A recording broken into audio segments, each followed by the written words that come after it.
Oh my gosh, we've got new music. Hello everybody. Quý vị nghe nhạc không? Nghe nhạc không? Hello everybody. Yes. Oh. Wait, thank you. Okay, that's enough. That's enough. Stop that right away. Wow, that was noisy. Whoa. What does that mean? Tại sao mà... Okay. Hi everybody.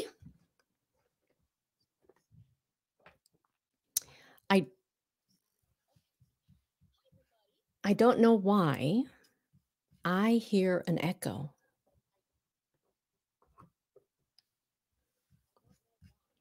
Very weird. Quý vị có nghe echo không? Do you guys hear an echo or is it just me? It might be just me.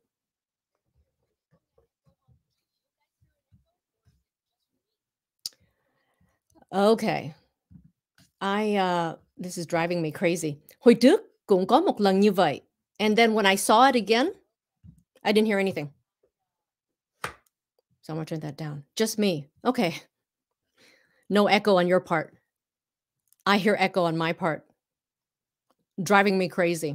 That's okay. We'll just, I'm a professional. I'm just going to keep it going. How is everybody? Quý vị khỏe không? Did you hear the new music? A little exciting. It was a little exciting, wasn't it? Okay, everybody.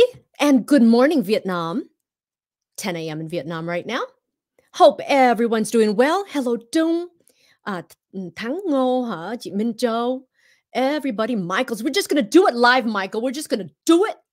And we're going to do it live. If you're watching from the United States, let me see a 1. Vietnam is 2. Let me see 2. Hôm kia có thấy 3.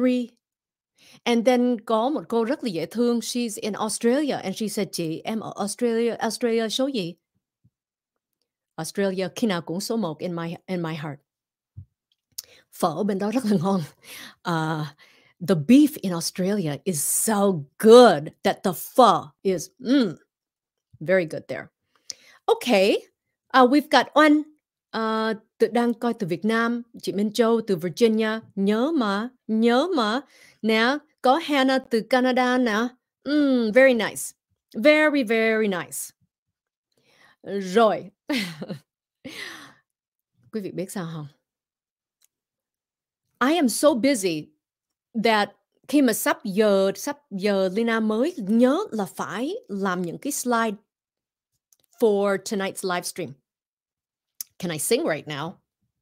Are you new? Are you new to the channel? Đại ca channel. So sometimes I work all the way up until it's time, and I don't always finish. So forgive me. Okay. Rất là bận rộn. Bận rộn đến cỡ quý vị biết. I'm ordering a new food service. Hồi trước cũng đã thử rồi. Thử mấy cái food service mà nó gửi đồ ăn tới nhà, mình nấu. Nhưng mà nó gửi everything. All the ingredients. And I cook it at home. Now I'm so busy. Không có thời giờ làm vậy luôn. So now I'm trying a new service where it's already cooked. And you just have to heat it up. Nghe thì không có được ngon, nhưng mà it's pretty good. But it's not Vietnamese food. Bây giờ mà Leyna mà kiếm được một người mà nấu giống như nấu cơm tháng á, oh my gosh, I would love that. Quý vị nào không biết, Leyna ở even north of Los Angeles. Nên mỗi lần mà xuống quận Cam để đi ăn phở á, ăn xong lái xe về nhà đói bụng lại rồi. That's how far I live. And then so much traffic. Yeah. Sometimes vừa đi và về. Và nếu mà ngồi ăn xong và về liền á, là ít nhất là 4 tiếng đồng hồ rồi. Mới nói ra thấy buồn dễ sợ muốn khóc luôn á. Quý vị thấy Leyna tội không? Tội không? Okay. Hannah, you can do it for me, huh? Yes. I wish. Mà Leyna rất là thích nấu ăn. I love to cook. But there's no time sometimes. Lâu lâu có nấu phở because my kids love phở. And so I'm going to try to slow down and make some time to do that. Okay. How's everyone doing? Are you ready? Are you ready? Did you see my picture? Did you see the problem with life insurance? Có ai biết? Like, who knows? Does anyone know what the problem with life insurance is? The problem with life insurance is that a lot of people don't understand it. Most people don't understand it. Huh? By the way, that's how you spell huh. Cái hơ đó là mình không hiểu đó. Huh? Right? Most people don't understand it. So I'm going to try to explain some things tonight. It's actually very complicated, and I can't explain everything to you right now because there are so many different kinds of life insurance. And depending on your situation, your family, your finances, your health, your age, the state that you live in, how many kids that you have. Quý vị thấy không? It's very personalized. So, no hammer and nail. No hammer and nail. Does anyone remember the hammer and nail story? My husband has a saying. When all you have is a hammer, everything looks like a nail. That means one solution fits all. Nhưng mà that's impossible. So if you're going to one person who only can offer you one thing, that might not be the best for you. Rồi, hôm giờ Leyna gặp được rất là nhiều người. Oh, I love meeting people. Người Việt Nam mình, I just, it doesn't matter là Nam, Bắc, Trung gì, and then even though they live some Ohio, hoặc là Virginia, hoặc là Washington, wherever, I just tự nhiên mình feel right away là giống như là like their family. So I listen to their stories, I learn about their family, and then I try to help them find what I think is best for them. So no one size fits all. Go to someone who can offer you more than one solution. And I am so surprised, but then again, maybe not. How many people purchased life insurance who didn't understand anything about it? I hear stories, có người em cổ bán rồi tôi mua thôi. No. Trời ơi. It's your future. Okay? Mình đừng có làm như vậy. Đừng có bao giờ mua tại vì bạn bè, mua tại vì bà con. No. Okay? You're not doing them a favor. And they may not be doing you any favors. Quý vị có bao giờ nghe cái câu đó chưa? I'm going to write it down. He's not doing you any favors. That's kind of a polite way. Okay? This is kind of a polite way. Kind of giống như là nói hơi bóng gió đó. Okay? Là thực sự cái người đó họ không có làm gì mà lợi cho mình đâu. He's not doing you any favors. Okay? So when it comes to things like life insurance, you must understand and you must trust the person that's helping you with it. I'm going to say this more than once. The companies, the insurance companies, the products are not bad. The products are not bad. It's bad agents who give you the wrong product for you. Okay? Nếu mà quý vị nghe ai nói là term insurance is awful, term insurance is bad, never buy term, that's because they're not going to make any money on it. Term insurance is a great option for some people. In fact, today, I helped someone get a term insurance policy. Nếu mà mình không có nhiều tiền, okay, term is a great option. And term của ngày hôm nay, okay, hiện nay không giống như term lúc xưa. You can also get sickness protection with it too. Oh, I bet you didn't know that. Okay, so anyone who tells you là only this is good hoặc là that's bad, don't listen to them. It's because they can't make money off of you. Nhá. Nên quý vị hãy là find out cái gì mà tốt nhất cho mình, cho con cái mình, cho gia đình của mình thì mình làm. Mình không có làm vì mình quen người đó, mình không có làm tại vì người đó là bà con hay là bạn bè. No. Do what's best for you. Okay? Okay, rồi. Here we go. I've been talking to a lot of people about 401k. 401 Section K is a tax code. It was created in 1978 when income taxes were crazy. Quý vị có tưởng tượng là mình đi làm rồi mình phải đóng thuế 70% cái tiền lương mình không? Crazy, right? Ai mà sống nổi. That's why they created the 401k, so people can defer taxes. Không phải là trừ thuế, hoãn thuế. So down the road, you have to pay those taxes. So back then, when taxes were so high, it made a lot of sense. Nhưng mà taxes aren't that high anymore.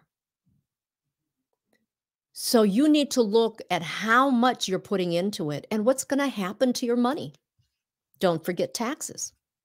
Okay, so everyone knows 401k plan, okay? Company sponsored. It's a retirement account that employees can contribute income, and then sometimes employers match it. Wow, nghe sướng, huh? Two basic types, yeah? There's traditional and Roth. I've talked to many people who don't know the difference. If you know a lot about finances, you might think, that's so easy. How can anyone not know? Nhưng mà not everyone is good with finances. Họ mắc họ đi làm, họ lo đi làm thôi. Họ không có hiểu. Okay? So let's just help them understand it. Traditional IRA, okay, traditional 401k is pre-tax dollars. Những cái tiền mà mình bỏ vào đó mình chưa trả thuế, mình đang hoãn thuế. Down the road, you pay later. Okay, so you reduce your taxable income. Vì như vậy, nhiều người cứ kêu là trừ thuế. Không. Mà cũng không phải là trốn thuế nữa, tại vì you cannot hide. You will pay later. Okay? So the two different kinds, it's how it's taxed. The Roth, made with after-tax dollars, which means you pay your income tax, and then you put that money in there, and then you grow it. Rồi mai mốt, you lấy cái tiền lời, you lấy ra, you xài, no tax. Okay? So pre-tax dollars and after-tax dollars. And then the employer contributions can go to either traditional or Roth. Okie dokie. Here's another tax code many people have not heard of. Quý vị nào hôm giờ mà có meeting với Leyna đó, rồi nói về những cái chương trình đó, họ nói là, oh my gosh, tại sao hồi trước giờ mình chưa nghe? Tiếc quá, nhá. 10 năm nay mà mình làm như vậy là bây giờ là quá đã rồi. It wasn't always available, but now it is. Rồi some people even say to me, cái này là too good to be true. Họ không có tin nổi. You don't know what you don't know. So, Let's take a look at the next tax code, 7702. If you don't know it, if you don't believe it exists, look it up. Go to the IRS webpage and look it up. Okay, Section 7702 of the tax code differentiates, that's a fun word, differentiates between income from a genuine insurance product and income from an investment vehicle. You are now going to be investing inside a life insurance policy. So they have to set rules because there are certain types of permanent life insurance that build up cash value over time. In fact, the more the better for you, right? Right. So the proceeds of a true life insurance contract, okay, according to the IRS, true life insurance contract, then you don't have to pay taxes on that. Okay, favorable tax treatment. Okay, tiền trong cái life insurance nếu mà quý vị lấy ra đó, if you follow the rules, mình không trả thuế. Nó không phải là income. Okay, now if the proceeds of a contract do not meet IRS definition, they are taxed as ordinary income. Rồi, lát nữa Leyna sẽ show cho quý vị thấy một cái example. Tuần vừa rồi có một cô tính là mua vào cái hợp đồng. Nghe người agent nói là mình bỏ một đống tiền trong đó, mình ăn tiền lời, sướng quá, mai mốt lấy ra. But they didn't tell her.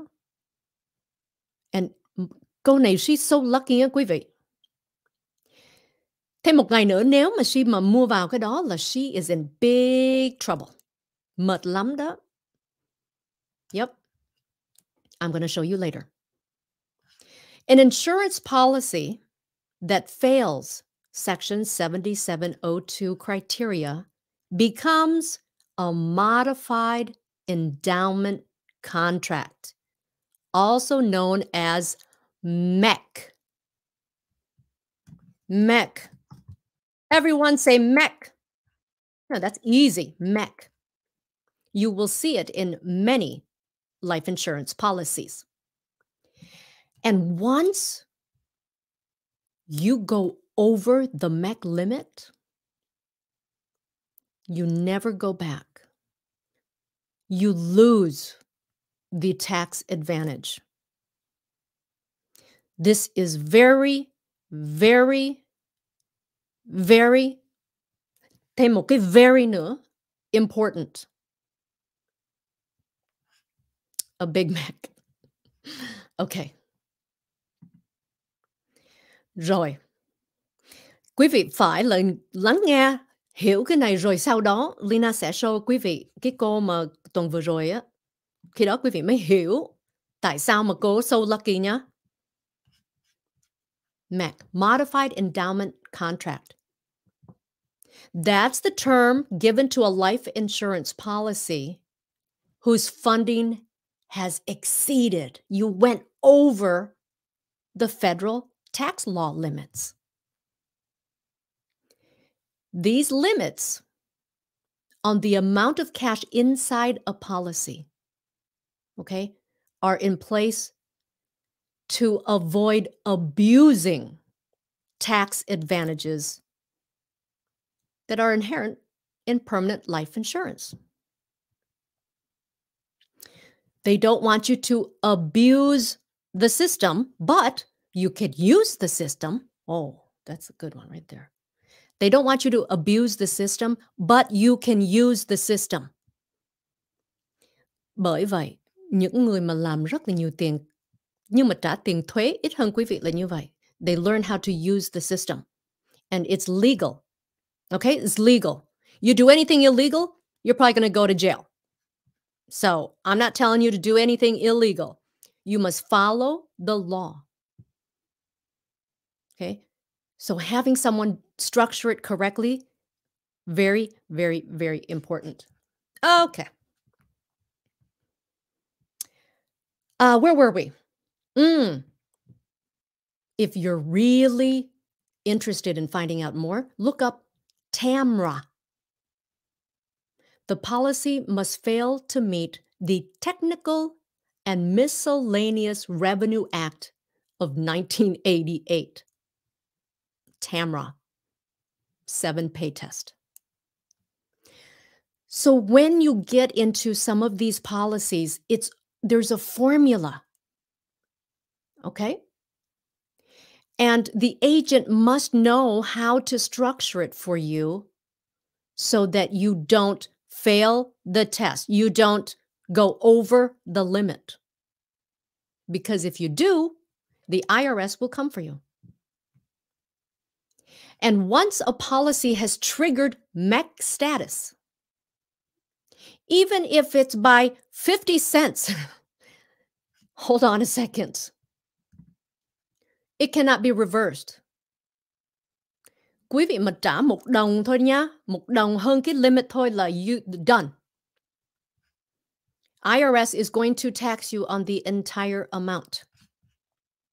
No going back. No going back. I don't care if you made a mistake. They don't care if you made a mistake. No going back.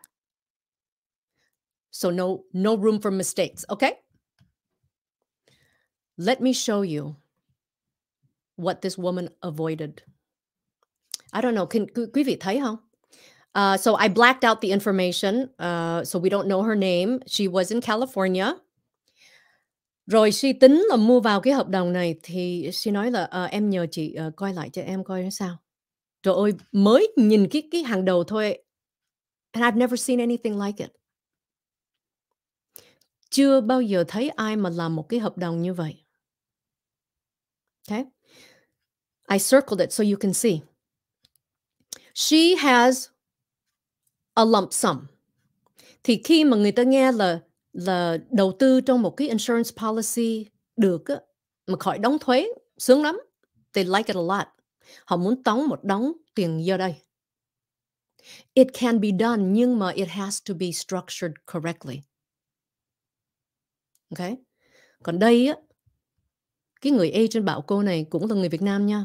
Bảo cô này là bỏ vào năm đầu, 146.000 gì đó. Bỏ vào năm đầu luôn. And you see there right next to the number 1, it has a pound sign. Thì mấy trang sau mình mới nhìn xuống mình mới thấy actually bottom of this one. And what does that say? What does that say? Let me see if did I do it? Yeah, that's what it says. This policy becomes a MEC in year 1. What? How can they do that to her? Năm đầu thôi là bị là over the limit, quý vị ơi. First year, policy becomes a MEC in year 1. Rồi Leyna mới nói cho cô này biết, Leyna mới nói là họ có giải thích cho em biết MEC là cái gì không? Không biết. Em mà vào cái hợp đồng này là em phải trả thuế. Em biết vậy không? Em không biết luôn chị. Mà thực sự là Leyna không biết là cái người agent họ cũng biết hay không biết nữa. Tại vì nếu mà mình biết tại sao mình lại bán cho người ta như vậy? Ai mà đành làm như vậy? She worked hard for her money. Who would do this? So maybe the agent didn't know. Maybe the agent didn't know. A MEC in year 1. Như vậy, nếu mà cô này mà vào đây đó, bắt đầu ăn tiền lời. Ok, mà thị trường sắp lên nữa. Ăn tiền lời nhiều. Right? She's gonna look, it's gonna go up, she's gonna be rất là mừng. Rồi the IRS is going to go after her for taxes. Yep. Everything she makes will be taxed as income. Awful. Okay. That's why it's important to understand. Và nếu quý vị có một cái hợp đồng, một cái illustration, một cái policy gì đó mà quý vị không có hiểu, ask the agent. Còn như nếu mà quý vị không có nói chuyện với agent được, contact me. I will look at it just like I looked at that one. Okay? I also talked to another girl. Mua rồi hơn 10 năm, chưa bao giờ nói chuyện với người agent. What? So, that's why hồi trước khi mà Leyna nhấn là refer, what is the tiếng Việt refer là giới thiệu hả? Dạ, mình giới thiệu qua người khác á. Nhưng mà sometimes mình giới thiệu mình không có biết họ làm việc ra sao. Right? Mình không biết họ làm việc ra sao. Rồi có thể nếu mà họ lo không có được tốt thì mình là người mang tiếng mà mình giới thiệu cho người ta. So now, if you are with me, I take personal responsibility. Nhưng mà when I read that, I could not believe it. Và mình cứ nghĩ là chắc người agent cũng không biết. Chứ nếu mà biết thì ai mà đành làm vậy? That's crazy, right? You want to help people. Okay, rồi.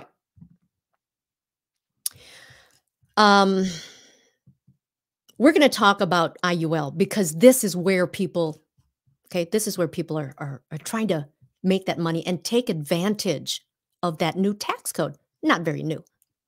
So if you come to me for help, with your retirement savings, I may recommend an IUL, but I may not.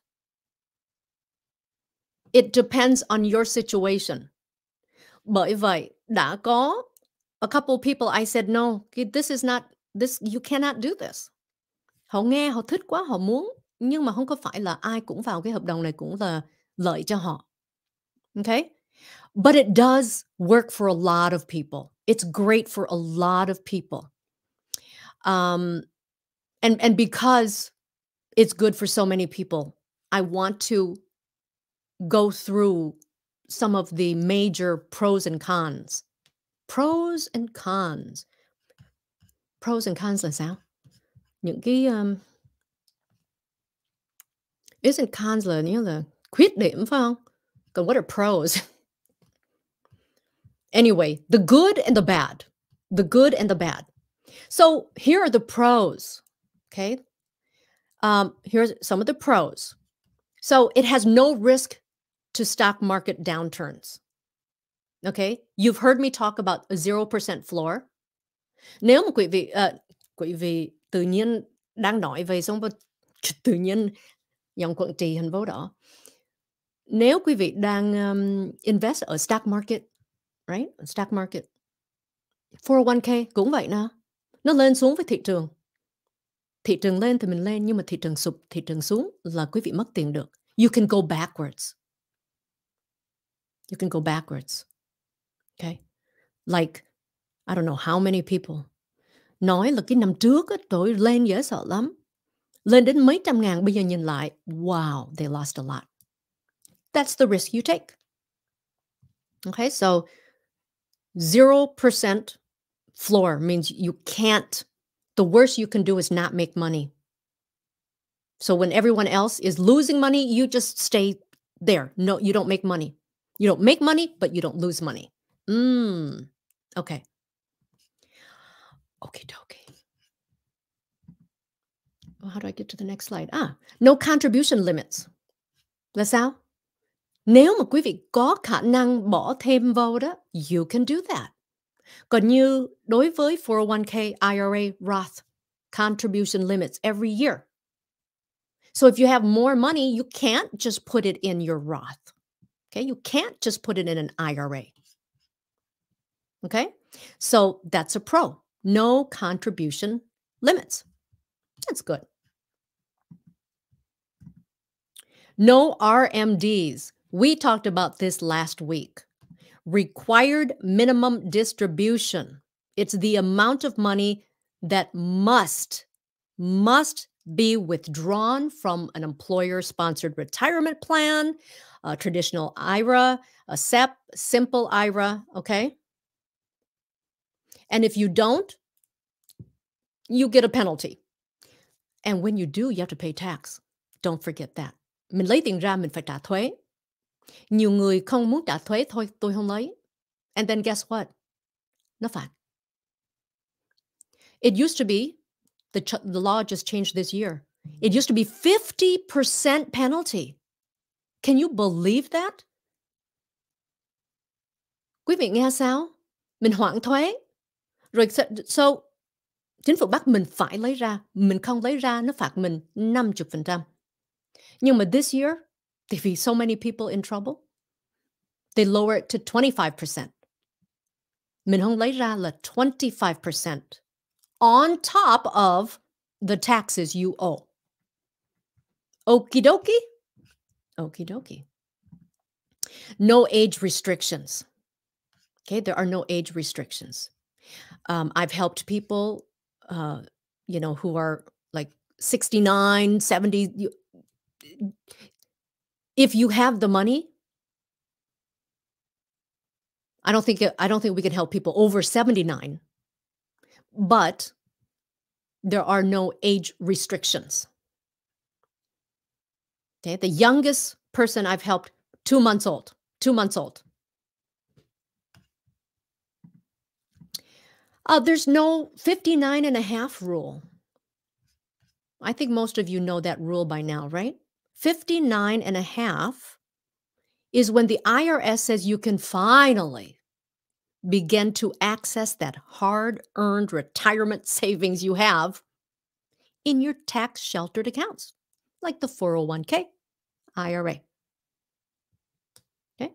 Here in an IUL, there's no 59 and a half rule. You get market-like returns. So that's good. Thị trường sắp lên nữa quý vị ơi. Now is a very good time to get into it, nhớ. Market-like returns. You're not fixed. See, like you're not like at a whole life policy where you're fixed at 3%. Tại vì nếu mà thị trường mà lên 9%, lên 10%, you want to be able to go higher than just 3%. So that's good. Your money grows tax-free. That's also good. Easy, penalty-free access to your money. Okay, you're not going to get a penalty for going in there and taking money out. Now, there are safe and smart ways to do it. Safe and smart ways to do it. Nhiều người cứ nghe là trong cái IUL của mình có tiền, mình vào đó mình lấy ra. And then they lấy all of it ra. That's not good. You have to leave some money in the policy to keep the policy active. The policy is what's giving you the 7702, that tax code. It's giving you protection. Yeah? Nếu mà quý vị mà pull all of it out, đóng cái hợp đồng, then you no longer have that protection from the IRS. Rồi nó bắt mình trả thuế on everything. Okay? Nhưng mà if you need a little bit, hoặc là up to 90% of what's in there, you take it out, you're not going to get a penalty for it. This is my favorite. Tax-free retirement income. That's right. Tax-free retirement income. So it's like a Roth, right? It's you've already paid the money. You've already paid the tax with this money. You put it in here. It grows. When you take out the income to use, you don't have to pay taxes on it. That's good. That's a pro. That's definitely a pro. The income does not affect Social Security or Medicare. This is also very important. Depending on your age, let's say you're, like if you start this early, and then by the time you're 40-something, 50-something, and con cái của quý vị đi học, and they want to take out a student loan. They apply for financial aid. Well, when they apply for financial aid, your income gets counted, right? If you make too much money, they can't get the financial aid they need. But this does not show up as income. So the same way that it would not affect if they're applying for financial aid hoặc là quý vị vay tiền whatever, nhưng mà đâu cần vay tiền đâu, mình có đóng tiền trong này rồi. It doesn't count as income. Bởi vậy, it won't affect your Social Security and your Medicare.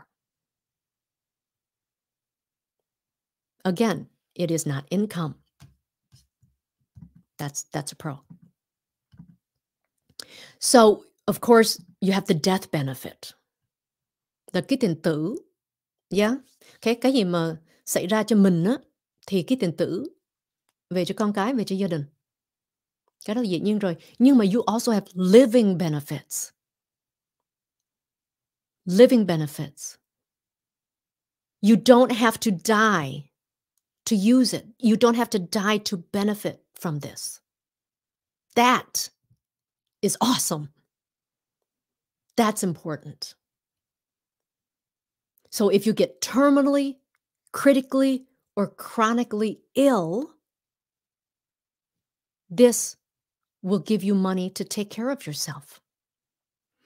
And this is also important, quý vị ơi. Have it structured correctly. Okay? Là nó không có bắt mình là phải dùng cái tiền đó làm gì hết trơn á. Nó không có bắt là nó không có là they don't have to pay the facility. Hoặc là quý vị không có cần mà show receipt nhá. Nếu mà bác sĩ nói là quý vị bệnh, quý vị cần cái này whatever, they pay it to you.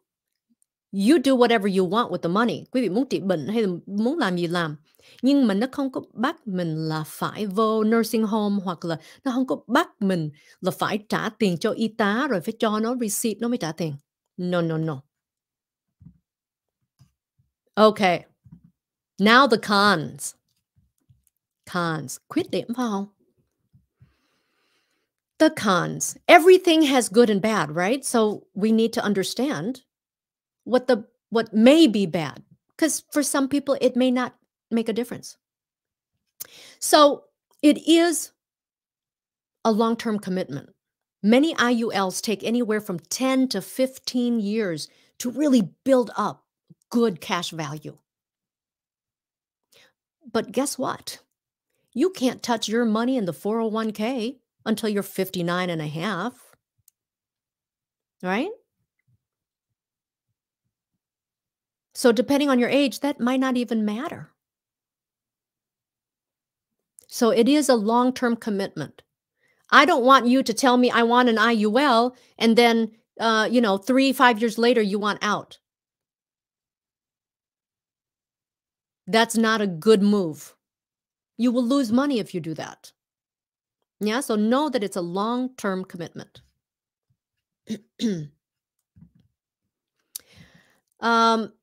The interest rate risk. If interest rates go down, these policies don't perform as well.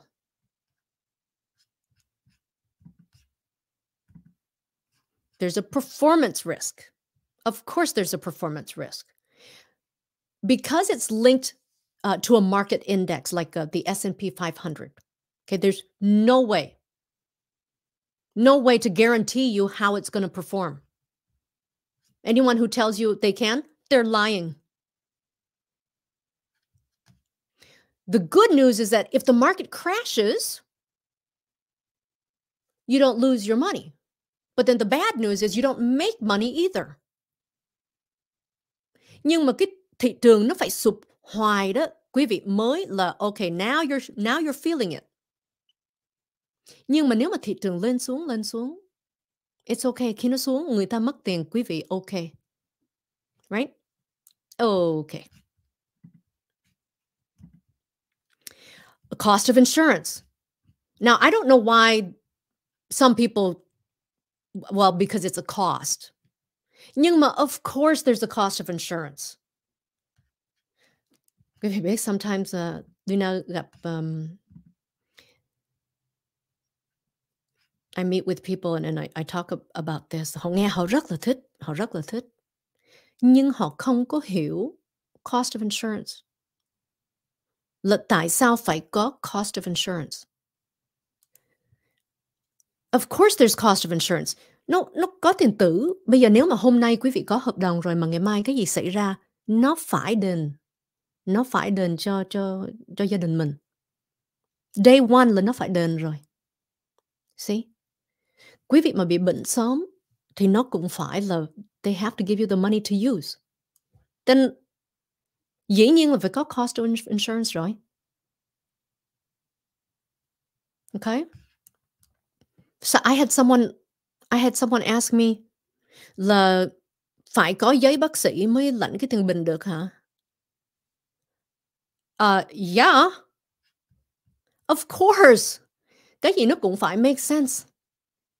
So I asked her nếu mà như vậy thì khi mà em mua bảo hiểm cho xe đó, khi mà em muốn họ đền em chỉ là nói là xe em bị tông hay là em phải tông xe rồi mới claim được, right? Of course. Everything has to make sense. So there's a cost of insurance. This is why it's very important for you to get it while you're young and healthy. Young and healthy. Please do not think. Nếu mà bây giờ mà quý vị 50 mấy tuổi, quý vị cứ nói là bây giờ tôi già quá rồi. No. The biggest mistake people make is that they don't plan for living too long.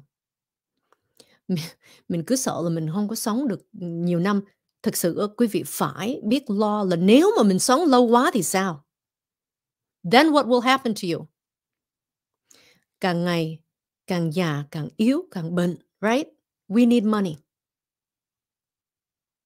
And so, better today than tomorrow. Mình không biết ngày mai sẽ là sao. We don't know. Nếu mà quý vị theo dõi Leyna trên Facebook á, quý vị thấy I have friends who are họ là healthy. Trẻ tuổi, healthy. 30 mấy tuổi, right? Bị stroke. 42 tuổi, heart attack. Họ cứ nói là out of the blue. Là không ngờ đó. Cũng là tập thể thao, cũng là đi bác sĩ, không bao giờ có problem gì hết trơn, tự nhiên. Nhưng mà sau khi bị như vậy rồi đó, đâu có mua insurance được nữa đâu. Nhưng mà nếu mà khi đó mà mua trước á, thì bây giờ mình lấy cái tiền đó, mình xài được. Right? So we don't know what tomorrow will bring. Mà trong này không phải cái tiền bệnh thôi, nhưng mà nếu mà quý vị bị accident, let's say you get a really bad accident, and you can't work anymore, you can't walk, or you whatever. See, that's when you can use this money. So worry about living too long. Don't worry. Okay? Worry about living too long. Rồi, đó là cost of insurance. By the way, I hope that this is easy to understand. There's the cost of insurance. Mình mà càng ngày càng lớn tuổi thì cái cost nó go up. Right? Là tại vì you're more likely to die. You're more likely to get sick. Nên the cost goes up. Người nam, nếu mà người nam với nữ cùng tuổi với nhau thì cost của người nữ nó sẽ thấp hơn. Why? Because we're better. So, the older you are, the more health problems you have, the higher your cost of insurance. This is why that matters. If your premium, let's say your premium is $500. Okay? Như vậy mình structure một cái plan quý vị mỗi tháng trả 500. Nếu mà cái tiền bảo hiểm của mình á, mà 200 á, thì cái 300 mà dư đó, đó là cái tiền mình đang đầu tư. Okay? Còn như nếu quý vị lớn tuổi hơn hoặc là tự nhiên bác sĩ bắt uống thuốc này uống thuốc kia, bây giờ bắt đầu là xuống dốc rồi đó, thì cái tiền bảo hiểm của quý vị sẽ là 400. Nếu mà tiền mình bảo hiểm 400 thì mình trả 500 thôi thì Mình đang đầu tư 100 thôi. Right? So that's how it works.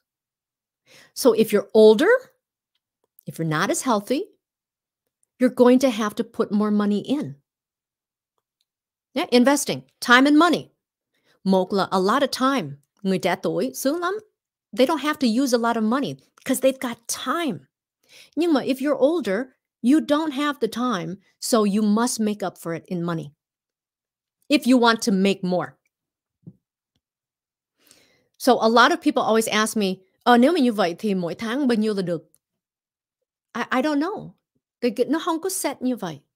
Nó tùy cái khả năng của quý vị. So it depends on you. You tell me what you can save for your retirement. And then I'll tell you what you can get. Okay, that's the way it works. Rồi. Back to cons. Fees.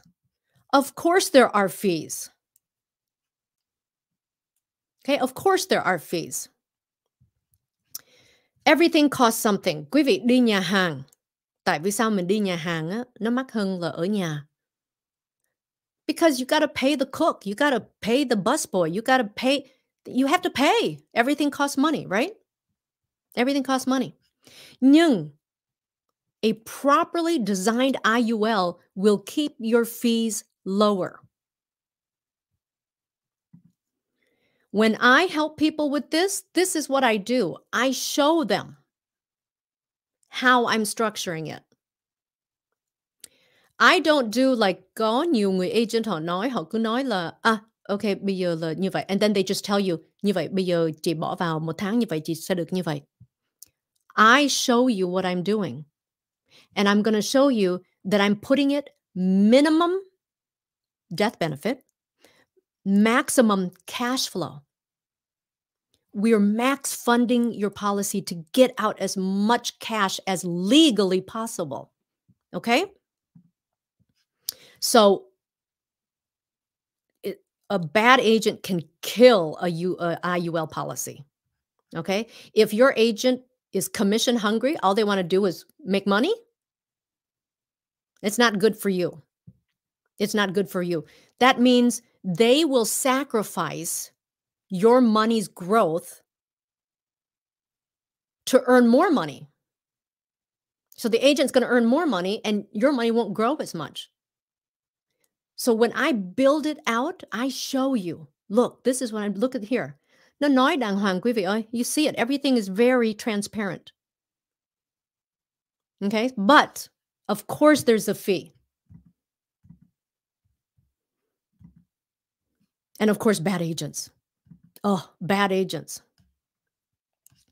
That's the problem with life insurance. You say life insurance, everyone wants to run. Everyone wants to run. Because they've had a bad experience or someone else had a bad experience and they told everybody. Right? So when you go online and you look up IUL, just like with any business, you look up a company, of course you're going to see some bad reviews. You will. You need to read the reviews and see what they're complaining about.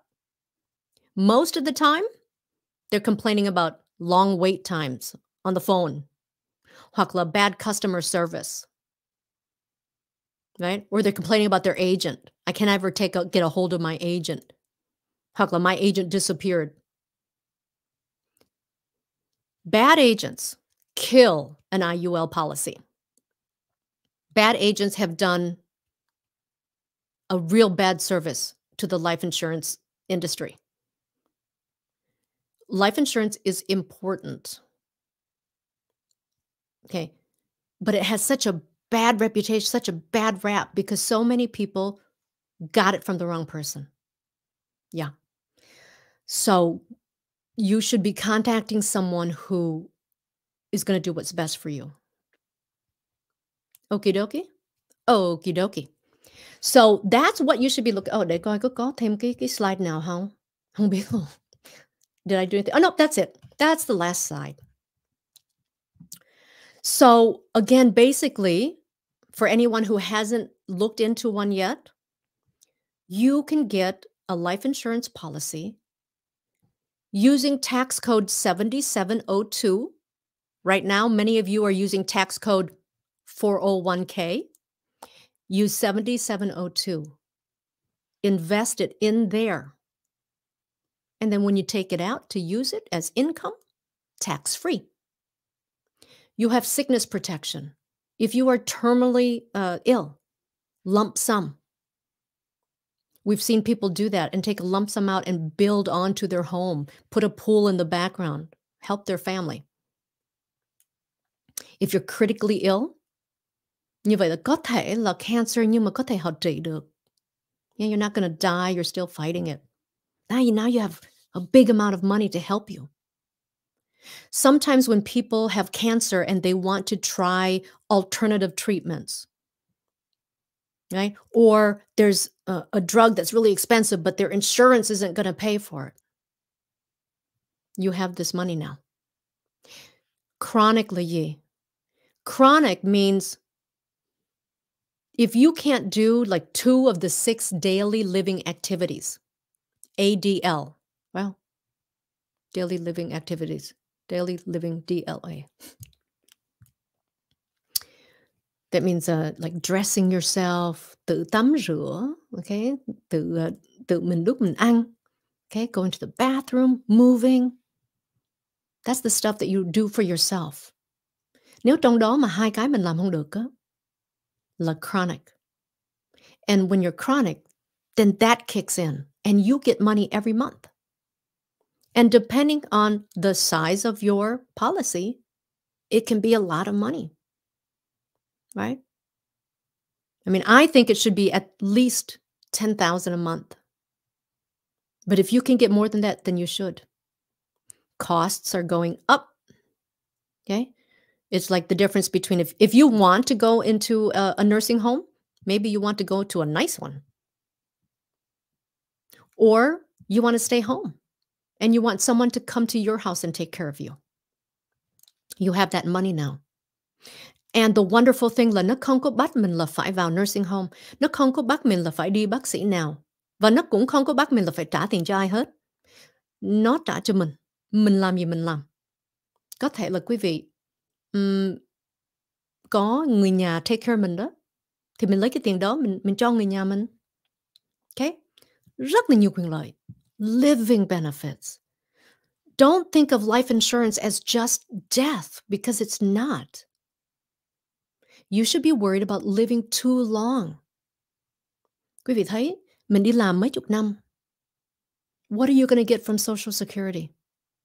Rồi quý vị làm, you work so hard, you tống vào cái 401k. Mai mốt, cái tiền nó cao. Nhưng mà mình phải trả thuế nữa. And it might be even higher. Every time I go through it with someone, I go through their, monthly cost, their take home pay, rồi mai mốt sẽ được cái tiền Social Security sẽ bao nhiêu, rồi cái tiền trong 401k nó sẽ, like right now, if you have say 100,000 in your 401k, but you still have 20 years of work left, that's going to grow a lot. And maybe your salary will start to grow too. So when it comes time to take that out, there's a formula of how much you have to take out. Rồi lúc đó, no more tax write-offs. Con cái lớn hết rồi, no more dependents. Tiền nhà trả hết rồi, no more mortgage interest. Tiền xe, of course, no more tiền xe. If you had a business, now no more business expenses. Okay, so your income may not be as low as you think. These are the things that we have to look at. And these are the things that make everybody's situation different. So if you need my help, and please read your email if you write to me. Rất là nhiều người họ fill in cái form đó, rồi Leyna email lại. Email, and then I follow up. Sometimes 2 tháng sau, Leyna mới kiếm được cái số phone, text họ. Họ nói, trời ơi, đợi Leyna lâu quá. I said, I emailed you. No one checks email anymore. LeynaNguyen.net/money. or just leynanguyen.net, and you'll see it. And I'll try to help you as much as I can. Oh, I have great news. Hồi trước giờ, nãy giờ mình nói hơi nhiều mà mình nói nhanh quá ha. Sorry.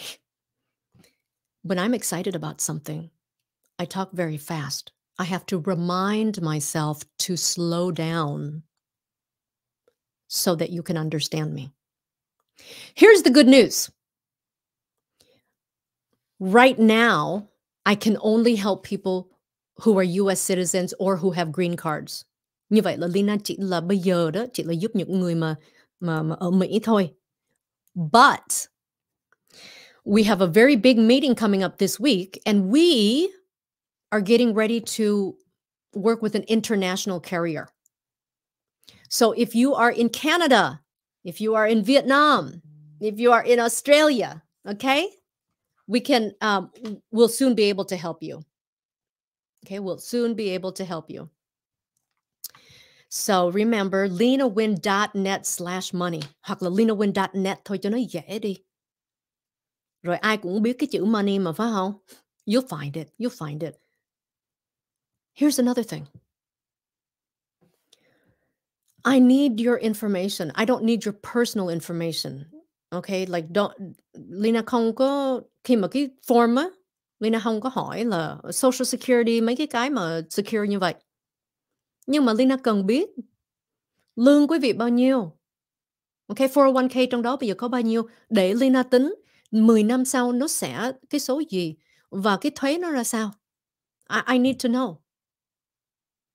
Hôm giờ everyone is great. Lâu lâu có một vài người họ không muốn nói. Chạp Leyna phải nói là I can't help you. Like if you don't tell me the truth, I can't help you. Okay? Cái gì cho mình đang lo cho tương lai của mình phải là honest. Okay?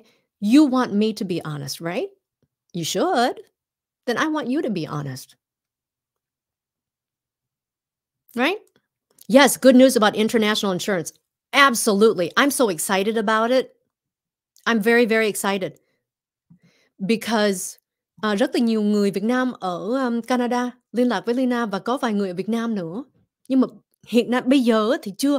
Nhưng mà this week we have a very important meeting. And we hope to get that going pretty soon. So, quý vị nào mà ở ngoài nước Mỹ đó thì đăng ký trước nha. It's gonna go crazy luôn.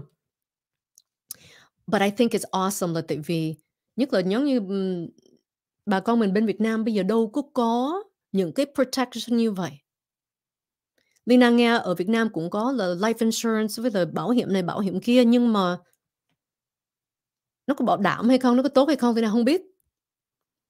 Nhưng mà chắc chắn là không có mà cái tiền lời mà mình lấy ra mà income gì đó, income in retirement tax free rồi đâu. I don't think so. I don't think so. So there you go. Mới đó mà 1 tiếng đồng hồ rồi quý vị ơi. Nói hơi nhanh. Because I'm so excited. I'm just so excited. Because I want to share with you, right? Okay. So remember to check your email. Remember to give me your phone number just in case your email, you type it in wrong. Okay. I go to Orange County once a week, so I can meet you in person if you must. Nhưng mà I can take care of anyone wherever they live in the United States, and soon anywhere. Won't that be great? Yeah. Okay. Thế thôi. Đó, ý như rửa đó. Ai mà quý vị nào mà cần Leyna giúp đỡ thì nhớ nha. leynanguyen.net/money. Okay, let's see if that weird echo is going on. Let's hear some music, shall we? Rồi, bây giờ tối rồi. Let's calm down a little bit.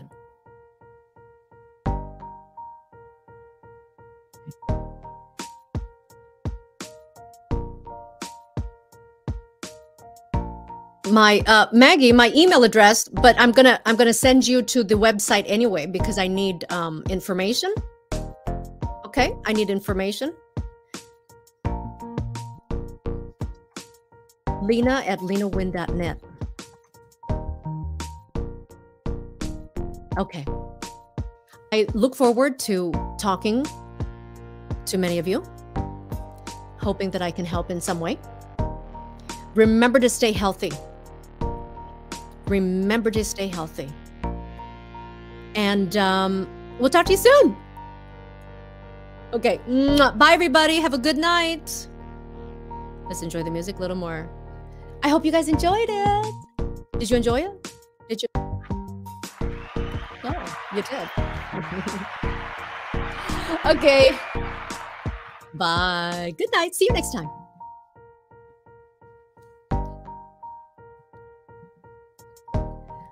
Bye-bye.